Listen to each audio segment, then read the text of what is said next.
Irmão, nós temos falado nos últimos dias sobre o reino de Deus. E quando nós falamos sobre o reino de Deus, queria trazer alguns padrões do reino de Deus, alguns valores do reino de Deus que contrastam com o padrão do mundo sem Deus, que contrastam muitas vezes com o padrão natural, o padrão da nossa vida, da nossa natureza humana.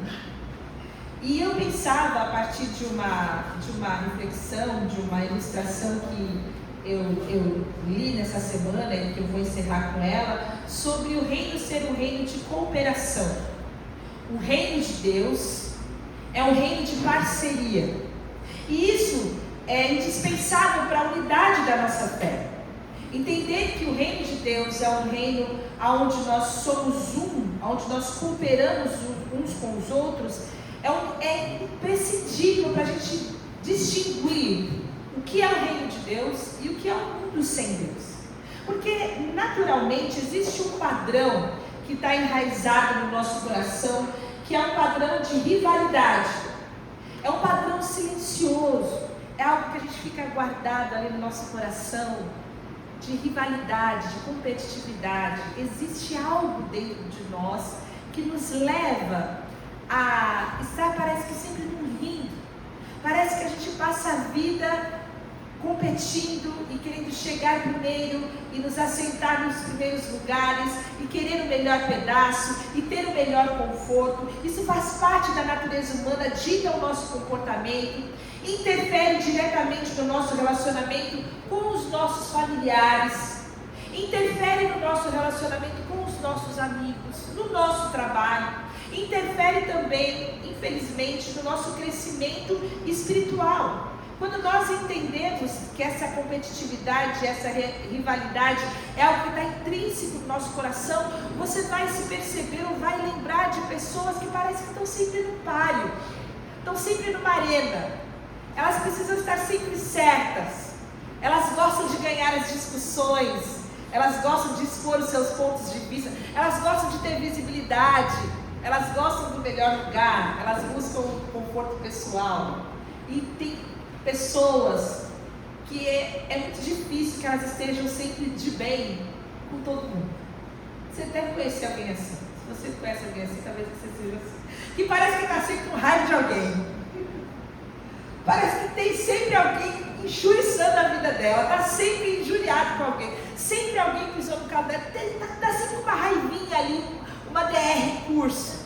É própria da natureza das pessoas viver assim, na contenda, na confusão. E esse não é o padrão do reino de Deus. Deus não nos chamou como seus filhos para que a gente vivesse assim, apesar de estar no nosso chip.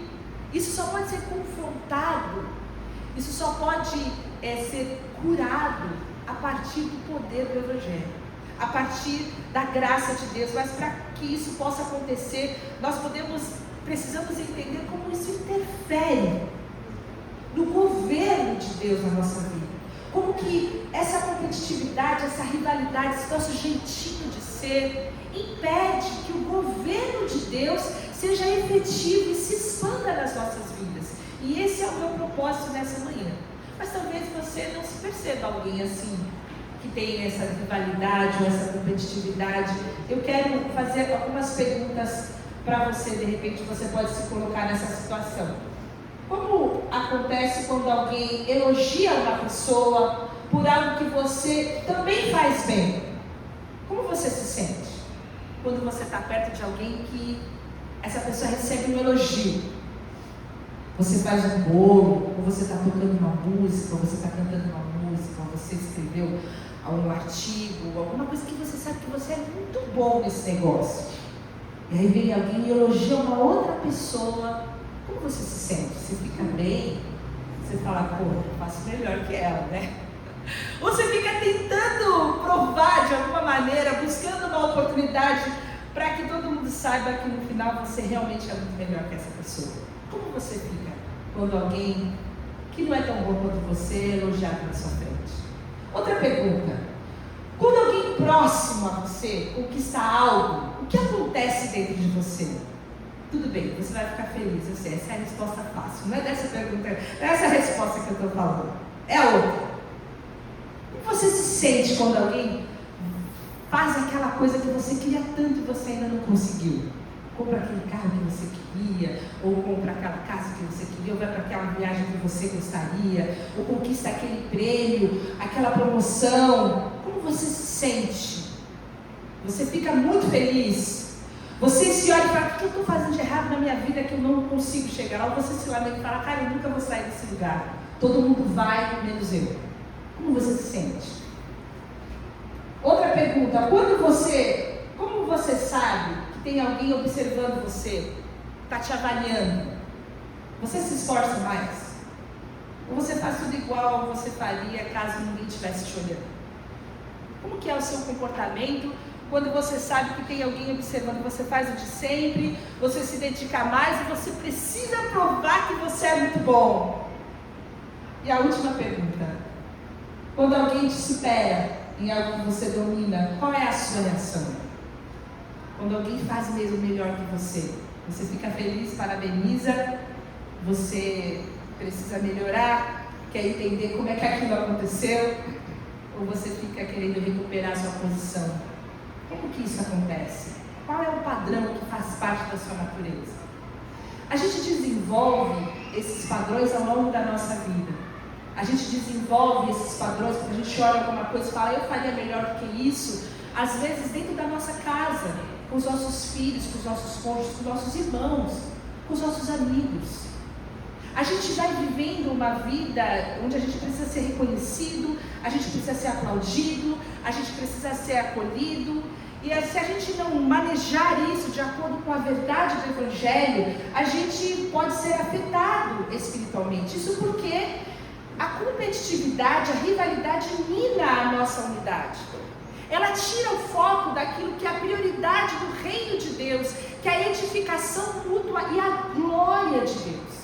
Nós vivemos para que a glória de Deus seja reconhecida nas nossas vidas em tudo que nós fazemos.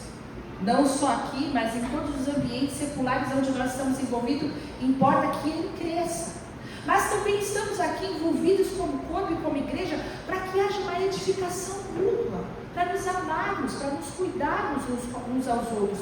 E quando a competitividade, a rivalidade, essas pequenas rusgas vão ganhando o nosso coração, nós nos sentimos muitas vezes impedidos de exercer isso que é o propósito e a prioridade nas nossas vidas.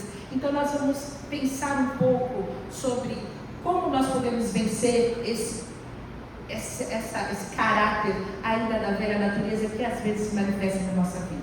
E eu quero tomar 2 versículos de uma mesma situação que estão em Marcos e Lucas. Marcos conta no versículo 33 a 35 do capítulo 9 o seguinte: perguntou-lhes Jesus, que estáveis discutindo pelo caminho? Mas eles se calaram, porque pelo caminho tinham disputado entre si qual era o maior. Ele, assentando-se, chamou os 12 e lhes disse: se alguém quiser ser primeiro, será o último e o servo de todos. Lucas vai dizer o seguinte: e houve também entre eles uma contenda, sobre qual deles parecia ser o maior. E ele lhes disse: os reis dos gentios dominam entre eles, e os que têm autoridade sobre eles são chamados benfeitores. Mas não sereis vós assim, antes o maior entre vós seja como o menor, e o que governa como quem serve. Com quem Jesus está falando aqui? Com os seus discípulos.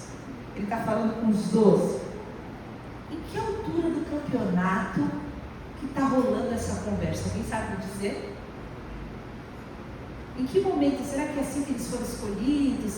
Eles ainda vão ter 3 anos de conversa com Jesus, o coração deles vai ser moldado. Quem sabe me dizer em que momento está tendo essa conversa? Já é na última refeição, já. No momento da última Páscoa, ali onde Jesus vai estabelecer a ceia, a nova aliança e tudo mais. Já nos últimos minutos, no último momento que Jesus teve com os seus discípulos. Eles estavam 3 anos com Jesus. E ali, no caminho, para aquele que seria o último tempo que Jesus vai ter com os seus discípulos, a discussão daqueles 12 era: quem é o maior? Quem é o menor? Às vezes a gente usa esses textos para falar sobre a hierarquia do reino, mas a verdade é que o que gerou essa pergunta no coração deles foi a competitividade, foi a rivalidade. O que havia no coração deles era o desejo de saber quem que é o melhor entre nós, quem que vai ser o grande. Depois chega a mãe de dois deles e pergunta: olha, quem é que vai sentar do teu lado? Arruma um lugarzinho para eles, para os meus filhinhos fofinhos, para eles ficarem do lado do teu reino. Bonitinho. Eles queriam ser grandes, eles queriam ser os maiores, eles queriam ser os melhores. Havia algo no coração desses caras, porque isso é intrínseco da natureza humana, isso é natural, mas isso é oposto ao reino de Deus. A competição vem da necessidade da gente ser melhor que os outros, porque a gente precisa ser amado, a gente quer ser admirado, a gente quer mais poder. Em última instância, a gente quer estar no lugar daquela pessoa que a gente admira. E Jesus vem, então, e traz para eles uma mensagem, que é a mensagem do reino para o nosso coração, que você precisa entender que a hierarquia, o governo e o padrão do reino é diferente do que o padrão do mundo. Se você quer ser grande, você precisa aprender a ser. E esse desejo de ser grande, de competição, de rivalidade, tem dois sentimentos mesquinhos e pecaminosos que a gente costuma brincar, que são os mais difíceis da gente confessar, os mais feios, aqueles que a gente dificilmente confessa, que é a inveja e que é o orgulho. Você vai abrir a sua Bíblia e lá atrás você vai ver vários exemplos na palavra de competitividade, de rivalidade, de briga. A gente tem Caim e Abel, os irmãos de José, Jacó e Esaú, que eram rivais desde o ventre, a palavra fala. Depois a gente teve Saul e Davi, tantas situações que a gente vai lendo e vai vendo que havia ali essa rivalidade, dissensões, facções. Isso está na carne, na nossa natureza. Quando nós entendemos essa doença silenciosa que corrói as amizades, mas também destrói famílias, quando essa rivalidade, essa competição entra no casal, quando um não consegue servir, amar e cooperar com o outro, mas quer ser maior, ser melhor do que o outro, quando entra na relação entre pais e filhos, quando entra no ministérios se dividem por causa da necessidade de um ser maior, um ser melhor, um ser grande, um ser sobre o outro. O reino de Deus tem um padrão contrário a isso. E nós precisamos aprender para que no nosso coração não haja nenhum tipo de influência maligna, para que a gente entenda essa mutualidade e possa servir e amar com alegria. Porque no reino a gente chora com quem chora, a gente se alegra com quem se alegra, a gente vive a partilha da nossa alma e do nosso coração e a gente firma alianças. A unidade do reino de Deus, do corpo de Cristo, depende de nós quebrarmos os padrões da rivalidade. O padrão do mundo é eu sobre você. Eu vou crescer para ficar sobre todos. É eu contra você. E o padrão do reino é eu mais você. Quando a gente entende isso, a gente começa a entender que essa rivalidade vai se manifestar basicamente em três situações: da superioridade, na competitividade e na divisão. E como que nós podemos quebrar esses padrões? Como que nós podemos vencer isso pela palavra? Nós vamos ler alguns versículos que vão nos ajudar a entender, em primeiro lugar, que a superioridade só pode ser vencida quando nós entendemos que ao invés de nós sermos servidos, nós precisamos servir. Que nesse versículo que nós lemos de Marcos, quando Jesus nos ensina que o primeiro deve ser o último servo de todos, é que a escadaria do reino é uma escadaria que só desce. Se você quiser servir a Jesus, se você quiser ser grande no reino de Deus, você vai precisar aprender a contemplar Cristo nos olhos do seu irmão.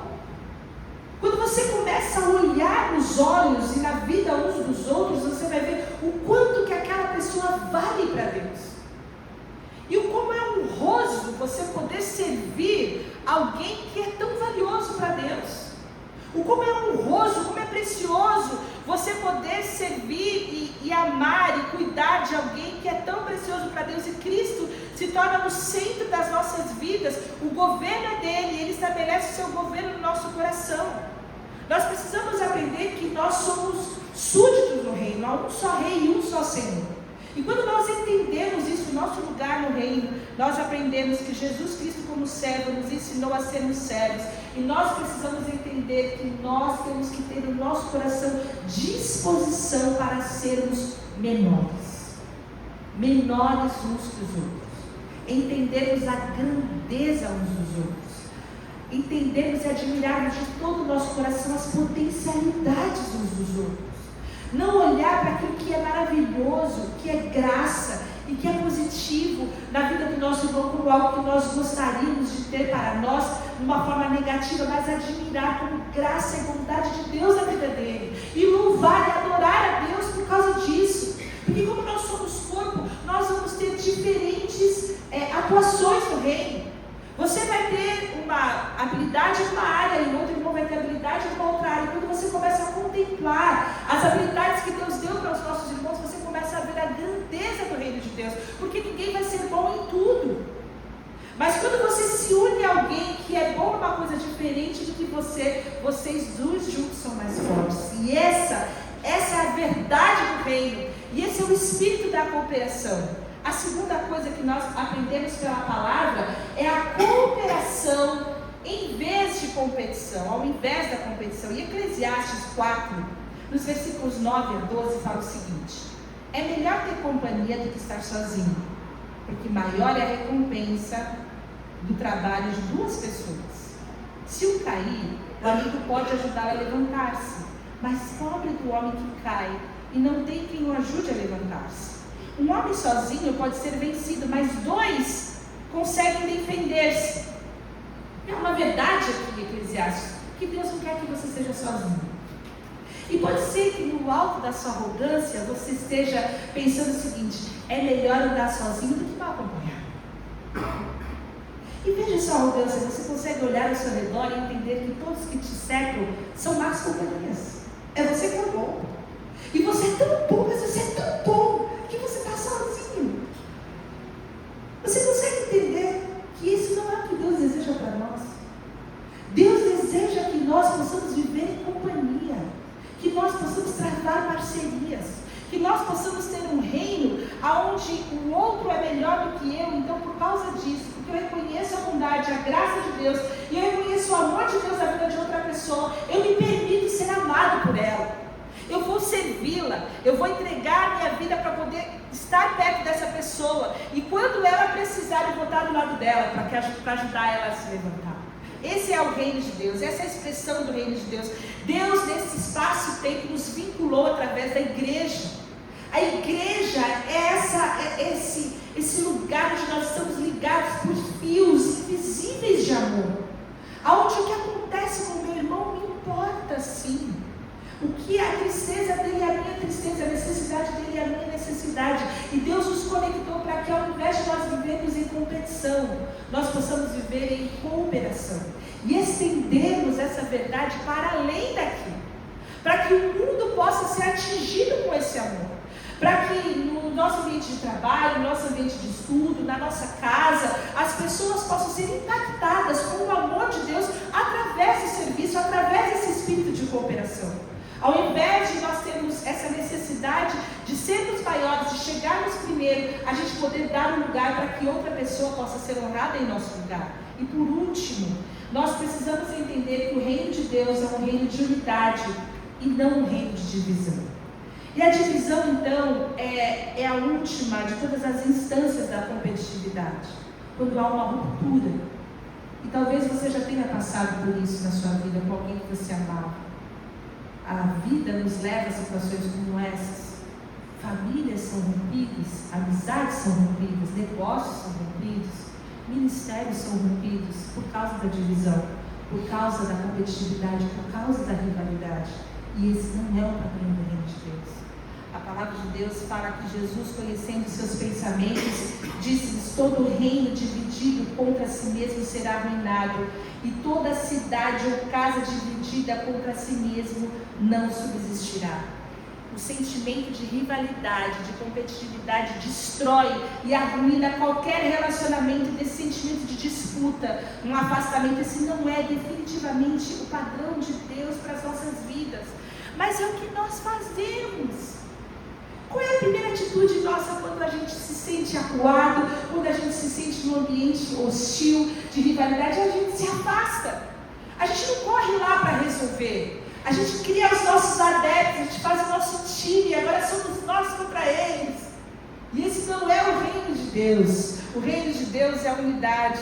A cura é a unidade, é o amor, é a sujeição, é o perdão e a restauração. E você fala assim, isso está tão intrínseco dentro de mim.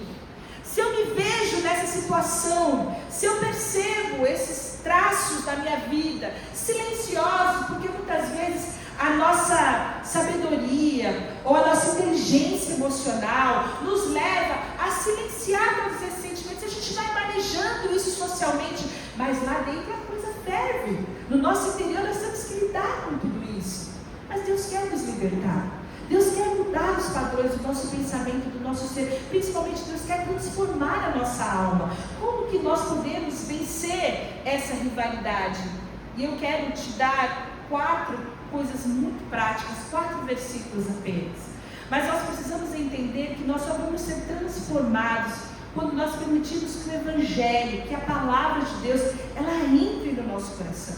Quando nós entendemos que nós não precisamos ser como o mundo é. Isso é Romanos 12:2. Nós não somos da forma do mundo. Nós precisamos ser transformados pela renovação do nosso entendimento. E aí é que nós vamos experimentar o que é o reino de Deus. Como essa vontade de Deus vai ser agradável, vai ser boa, vai ser perfeita na minha vida. Mas eu preciso permitir que o Espírito Santo me lave e me cure. Eu preciso ter um reconhecimento da minha pecaminosidade. Eu preciso me perceber. Eu preciso olhar a palavra e me ver como um espelho, que ainda existem traços que quebram a unidade dentro do meu coração. Ainda que de uma forma exterior eu me mantenha próximo, meu coração não está unido. E esse não é o padrão do reino de Deus. Como que nós vencemos isso? A primeira coisa, nós precisamos praticar a humildade. A humildade, porque o orgulho só pode ser curado com a humildade. Filipenses 2, o versículo 2 a 5, fala o seguinte: Paulo está falando naquela igreja, ele fala: completem a minha alegria, tendo o mesmo modo de pensar, o mesmo amor, um só espírito e uma só atitude. Tenham unidade. Unidade é modo de pensar, mesmo amor, um só espírito e uma só atitude. Nada façais por contenda, por briga, por disputa ou por vanglória, por ser o primeiro, para ser o maior, para ser o melhor. Não façam nada dessa maneira, mas façam por humildade. Cada um considere os outros superiores a si mesmo. Não atente cada um para o que é propriamente seu, mas também para o que é dos outros, de sorte que haja em vós o mesmo sentimento que houve também em Cristo Jesus. Tenha humildade. Considere a outra pessoa superior a você. Sai do trono. Deixa Jesus ficar no trono. Sai do seu lugar primeiro da fila. Vai lá para trás da fila. Aprenda o padrão do reino. Haja com humildade. A segunda coisa, além de praticar a humildade, é haja com amor. Nós falamos tanto sobre o amor. 1 Coríntios fala que o amor é paciente e o amor é bondoso. E aí ele conclui dizendo que ele não inveja, não se vangloria e não se orgulha. Quando o nosso coração é absolutamente desprovido de inveja, de vanglória e de orgulho, acabou a competição, acabou a rivalidade. Se no seu coração não há orgulho, não há vanglória, não há vontade de ser o maior e não tem inveja, você permite que o seu coração seja banhado pelo verdadeiro amor, esse amor paciente e esse amor bondoso. A terceira coisa é: entenda a sua identidade. Romanos 8 fala: vocês não receberam um espírito que os escravize para novamente temer, mas receberam um espírito que os adota como filhos, pelo meio do qual clamamos: Abba, Pai. O próprio Espírito testemunha no nosso espírito, ao nosso espírito, que somos filhos de Deus. Nós falamos algumas semanas atrás no nosso grupo de estudo sobre a identidade, a adoção, de sermos filhos de Deus. Quando Deus nos adota, transforma a nossa identidade. Parte das nossas lutas, das grandes lutas que nós travamos por necessidade de aceitação, de acolhimento, de amor, é esse nosso desejo de estarmos certos, de impormos a nossa vontade, os nossos desejos, de não sermos sensíveis às necessidades e às outras pessoas, é porque nós não entendemos que a nossa identidade deve estar firmada no amor de Cristo Jesus. A nossa identidade deve estar firmada não na nossa performance, porque nós corremos a vida como se nós estivéssemos numa esteira e nos esquecemos que a verdadeira segurança e a nossa verdadeira aceitação não está naquilo que as pessoas podem nos dar, mas aquilo que é eterno, que é Deus que nos dá. E Deus nos dá um amor tão perfeito que é independente do que nós somos, independente do que nós fazemos. Deus nos ama, Deus nos amou quando nós ainda éramos pecadores. É dessa forma que Ele nos chama para a sua família. Deus não nos chama porque nós somos bons, Deus não nos chama porque nós somos melhores, Deus não nos chama porque nós somos sempre certos, Deus não nos chama por causa das nossas credenciais. Ele não nos aceita por nenhuma essas coisas boas que nós de fato temos, mas Ele nos aceita unicamente por causa da sua graça e por causa de Cristo Jesus. Quando nós entendemos isso, e a nossa identidade está em Cristo, nós entendemos o amor do Abba, nós entendemos quem nós somos em Cristo Jesus, nós conseguimos ver que a nossa confiança, a nossa vida, a nossa identidade não pode estar firmada nos padrões do mundo. A nossa identidade precisa estar firmada nos padrões de Deus. Porque as circunstâncias mudam. Hoje você está lá em cima e amanhã, às vezes por uma situação que está completamente fora do seu controle, você está lá embaixo. E se a sua identidade estava naquilo que você tinha, ou na posição que você exercia, o que será de você quando isso te for tirado? A única segurança que nós temos e quem nós somos deve estar firmada naquilo que é eterno, que é Cristo Jesus. Ele nos deu uma vida de amor e de graça, não só aqui nesse mundo, para nós desfrutarmos enquanto vivemos, mas por toda a eternidade. Amor, graça, perdão, riquezas espirituais, necessidades providas e os recursos do reino que vão sendo desenvolvidos à medida que nós vamos crescendo espiritualmente. Quando nós entendemos isso, nós somos livres para amar, somos livres para reconhecer a graça e o amor de Deus na vida dos nossos irmãos. A falta de confiança no amor de Deus é que leva as pessoas a competir por atenção e glória. A falta da confiança e segurança em Deus que faz com que as pessoas queiram para si holofotes.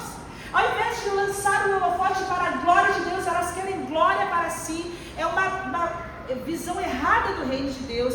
Por isso que a palavra fala que nós precisamos ter uma noção exata de quem é o Abba, para entendermos a nossa identidade. E por último, se esforce para manter a unidade.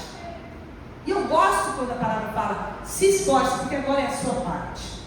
Você vai ter que se esforçar, porque a tua natureza vai fazer com que você se injurie todos os dias, que você queira quebrar a comunhão todos os dias, que você fala, nunca mais olha para a cara desse sujeito, não, ninguém vai fazer olhar para a cara desse sujeito de novo nessa vida. Mas você vai ter que se esforçar para manter a unidade, você vai ter que agir com humildade, você vai ter que agir com amor, você vai ter que compreender que assim como você é um filho, ele também é. Assim como tem graça de Deus na sua vida, também tem sobre a vida dele. E aí você vai se esforçar. E o texto que nós temos é o de Efésios 4:2, que fala, ajam completamente humildes e dóceis, sejam pacientes, suportando uns aos outros com amor, e façam todo o esforço para conservar a unidade do Espírito pelo vínculo da paz. Façam todo o esforço. Eu tenho um exemplo bíblico, e eu vou terminar com uma história, uma ilustração, uma analogia. E o exemplo bíblico um dos que eu mais gosto sobre cooperação, sobre unidade, é o de Davi e de Jonatas. Porque naturalmente eles eram rivais. Jonatas era filho de Saul. Ele era o herdeiro natural do trono. Ele quer ser o rei. E quando chegar lá em 1 Samuel 16, Deus chama através de Samuel, Davi, e ele traz uma palavra profética de que Davi vai ser o rei de Israel. Ele vai ser o rei daquele povo. E aí, quando a gente entende isso, a gente entende que naturalmente eles, do ponto de vista humano, eles seriam competidores por poder. Eles seriam competidores e rivais, mas o que acontece é completamente o oposto. Depois do episódio que Davi vai e vence Golias, e ali seria mais um lugar para que Jonatas ficasse ardido de muita inveja, por causa do orgulho ferido de um filho de um rei, que não foi lá resolver o problema. Veio um molequinho, pastor de ovelhas lá na casa do chapéu para resolver essa pendência. A palavra de Deus fala, e eu leio em 1 Samuel 18:1, que sucedeu que, acabando Davi de falar com Saul, a alma de Jonatas se ligou com a alma de Davi, e Jonatas o amou com a sua própria alma. E no versículo 4 fala que ele tirou a capa que ele vestia e deu a Davi, e também deu a túnica, a sua espada, o seu arco e o seu cinto. E esse texto, os estudiosos, os teólogos falam que era um gesto simbólico e um gesto profético, onde ele estava renunciando o poder. Ele estava reconhecendo o plano de Deus sobre a vida de Davi e firmando uma aliança com Davi. Essa aliança que foi firmada com Davi, mais tarde nós vemos que houve situações de conflito, houve uma situação onde Saul queria tirar a vida de Davi, mas Jonatas foi fiel a Davi, e eu amo esse versículo de 1 Samuel 23:17, que fala: não temas, porque a mão de Saul meu pai não há de te achar, tu porém reinarás sobre Israel, e eu serei contigo o segundo, e até Saul meu pai bem o sabe. E eu pensava muito sobre esse versículo, porque dificilmente você olha e você quer ser o segundo em alguma coisa, não é verdade? Quem quer ser o segundo em alguma coisa? Alguém trabalha, alguém luta, alguém se esforça, alguém treina para ser o segundo em alguma coisa? Oi? É o primeiro perdedor. Ninguém quer ser o segundo, mas Jonatas queria ser o segundo. E esse é o espírito, vocês conseguem entender? É você olhar para o teu irmão e falar para ele: eu vou ser o teu segundo, você vai na minha frente, esse lugar é teu, eu vou ser o segundo, eu vou junto com você. Esse é o espírito, essa é a cooperação, essa é a unidade. É quando você abre mão de ser o primeiro, porque você reconhece a graça e a capacitação vinda de Deus na vida do seu irmão. Você fala: você é o cara, eu sou o teu segundo, eu vou estar contigo enquanto você estiver lá no trono aqui do teu lado. Vocês entendem isso? É para isso que a gente foi chamado. Você não vai ouvir nenhum coach falando sobre isso, ele vai falar que você tem que ser o primeiro. Isso aqui a gente rasga tudo que está para aí, porque o reino de Deus é diferente. O reino de Deus, ele te chama para ser o segundo. Você entende isso? É quando você está disposto a ser o segundo, que as alianças são firmadas, que o amor permanece. Quando você reconhece a graça de Deus na vida da outra pessoa, que você está disposto a ir com ela até o final. E é isso que acontece, porque mais tarde Saul morre, Jonatas morre, Davi lamenta profundamente a morte de Davi, ele chora pela morte dos dois, na verdade. E aí passa algum tempo e ele pergunta: olha, será que tem alguém, isso a gente já está em 2 Samuel, que tenha ficado da casa de Saul para que eu use com ele de bondade, por amor a Jonatas? Jonatas tinha ido embora, mas a aliança havia ainda ficado no coração de Davi. E aí aparece Mefibosete, que era um filho de Jonatas, que estava escondido num lugar distante, que tinha medo de ser punido, porque era filho do rei. Naquela cultura, o rei, ele tinha na cultura a possibilidade de matar e acabar com toda a raça do rei antigo, né? A cultura permitia que o novo monarca eliminasse todos os membros da dinastia anterior, e ele estava escondido, e ele era aleijado, e ele estava sem terra, sem promessa, distante. E Davi chama Mefibosete, e a palavra de Deus fala que ele foi com medo, ele já chega se prostrando, ele chega já falando: agora que eu vou morrer. Mefibosete chega, e aí Davi fala: não temas, porque de certo usarei contigo de bondade, por amor de Jonatas teu pai, te restituirei todas as terras de Saul teu pai, e tu comerás para sempre a minha mesa. Então, aquele filho de Jonatas, de alguém que era perdido, de alguém que estava escondido, de alguém que estava aleijado, agora se torna rico e pode comer à mesa todos os dias de Davi, do rei. E essa é uma imagem da graça de Deus na minha e na sua vida. Nós que não tínhamos promessa, nós que não tínhamos casa, nós que não tínhamos um futuro, nós que não éramos dignos por causa do amor e da aliança, agora podemos sentar à mesa de Deus. E essa é a chamada de Deus para que a gente possa viver o verdadeiro amor, o verdadeiro evangelho, a graça de Deus. Quando tem amor, quando existe o verdadeiro amor, a aliança e a unidade, não há espaço para competitividade. E eu termino com uma ilustração, que foi o que gerou, na verdade, essa palavra. Eu ouvi essa ilustração na terça-feira. É uma ilustração que fala sobre casamento. Não sei se vocês já ouviram, é muito antigo, um clássico muito famoso de Rubem Alves, que fala de tênis e frescobol. E ele fala que compara o relacionamento de pessoas a jogos de tênis e jogos de frescobol. No tênis, o objetivo é vencer o outro. Cada vez que você joga, cada jogada é feita para derrotar, para cansar, para expor a fraqueza. O bom jogador de tênis vai analisar qual que é a fraqueza, o ponto fraco do outro jogador, e ele vai, com base naquela fraqueza, fazer com que ele perca. Ele joga a bolinha para o outro perder. O lance dele é esse: quanto mais ele quer fazer o outro perder, mais ele ganha. E no final desse jogo, um sai muito feliz e o outro sai muito triste, porque um ganha e o outro perde. Esse é o intuito. Quando a gente traduz isso para os relacionamentos, eu lembro da Dilma Rousseff, né? Ninguém vai ganhar, ninguém vai perder, vai todo mundo perder, porque num relacionamento desse, onde você quer sempre ganhar e o outro sempre perder, todo mundo perde. Mas tem o frescobol. E o lance do frescobol é que você vai jogar justamente para que a bolinha venha na mão do outro, que não é o seu adversário, porque no frescobol não tem adversário.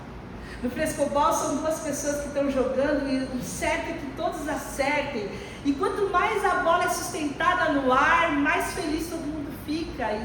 E essa é a ideia. Nesse jogo os dois ganham, ninguém perde. E essa é a figura do reino de Deus. Quando eu li aí, você falava, isso é o reino. Porque no reino você luta, você trabalha, você se relaciona para que todo mundo ganhe. Você joga a bola, você mantém a bola no alto, você quer que o teu irmão fique bem. Você não quer que ele caia, você não quer que ele peque, você não quer que ele desanime.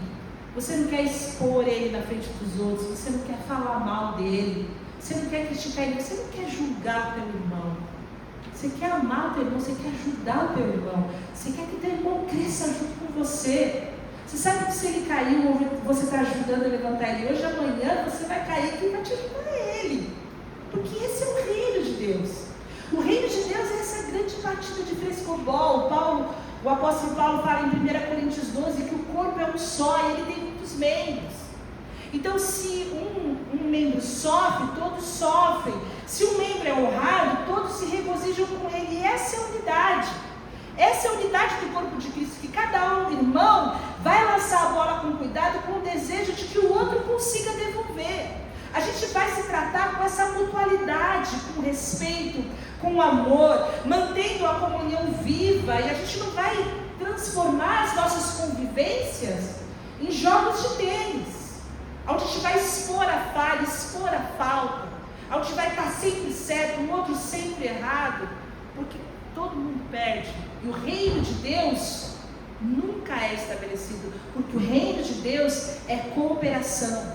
E quando a gente buscar ter razão, ser reconhecido, vencer discussões, o corpo se fere, o corpo se divide. Mas quando a gente entende esse espírito da cooperação, quando a gente entende o frescobol do reino, a gente entende que a vitória é coletiva, que a gente precisa manter o amor circulando, o perdão circulando, a graça circulando, o acolhimento circulando. E quando entendemos o esforço que a gente tem que manter a cada cortada, para que a unidade seja mantida, cada gesto de perdão, cada café que você vai tomar com seu irmão, cada vez que você vai ouvi-lo, cada vez que você vai ajudar emocionalmente, materialmente, cada vez que você vai encorajar, que você vai servir de alguma maneira. Quando nós entendemos isso, a gente começa a entender o que é o reino de Deus e arrancar as raízes dessa doença silenciosa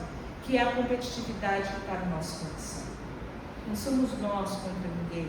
mas somos nós a serviço, nós os segundos, as segundas pessoas que colocam os nossos irmãos sempre em primeiro lugar. Quando a gente entende isso, e a gente sabe que às vezes a gente vai errar, às vezes a bola vai para o chão, a gente tem a disposição para recomeçar e recomeçar o jogo novamente, porque importa que Cristo cresça e a gente diminua. Cada vez que nós servimos uns aos outros, Cristo cresce. Cada vez que a bola é mantida no alto, Cristo cresce. Não é o nosso nome que vai, é o nome de Cristo que vai. Não é a gente que aparece, não tem inveja, não tem orgulho, mas Cristo é exaltado, Cristo é glorificado. A glória de Deus e a edificação mútua, que é o propósito de nós como igreja, o propósito individual de cada um de nós é mantido quando nós entendemos que o reino é um reino de cooperação. Eu espero que o Espírito Santo fale no seu coração. Pode ser que você já tenha vencido tudo isso pelo Evangelho, não haja raízes no seu coração. Pode ser que você sinta isso de uma forma um pouco mais forte em alguma área da sua vida, com pessoas específicas, na sua família, na forma que cria os filhos, na forma que se relaciona com o cônjuge, na forma que você tem se relacionado ou se distanciado dos seus amigos. O Senhor quer trazer cura no nosso coração. Importa que o Senhor cresça no nosso coração, que a gente diminua. A gente precisa entender sobre humildade, a gente precisa entender sobre amor, a gente precisa entender sobre a nossa identidade, a gente precisa se esforçar. A gente precisa se esforçar. O reino de Deus é um reino de cooperação para mantermos a nossa unidade. Vamos orar. Obrigada, Senhor, pela tua palavra. Nos